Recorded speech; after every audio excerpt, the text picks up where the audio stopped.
ఓం నమ శివాయ. ఓం శక్తి సదాశివం. మన గ్రూపుకి ఎన్నో విధాలుగా ప్రజలు సంతోషముగా ఉండాలని, వాళ్ళకుండే ఒక కష్టాలు తీరాలని మనం చెప్పడం జరుగుతూనే ఉంది. రేపు శుక్రవారం అమావాస్య అనేది మనకి స్టార్ట్ అవుతుంది, తెలిసింది అందరికన్నా. ఎవరికైనా నరగోష్ట శత్రుపోరు ఉండేవాళ్ళు అంతరాలు మాకాడు ఉన్నాయి. మాకు ధనము నిలబడ్డం లేదు అనేవాళ్ళు ఉన్నారు, దానికి పరిష్కారం ఉంది.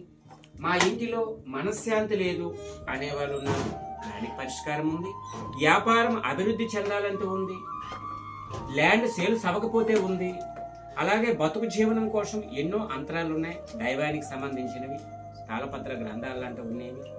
ప్రతి కుటుంబం కూడా సత్యశ్యామలముగా ఉండాలని, వాళ్ళకుండే సమస్యలు తీరాలని అమ్మవారు ఒక దీవెనలతో ఒక మానవ ప్రయత్నం చేసి అందరికీ అందజేస్తున్నాం.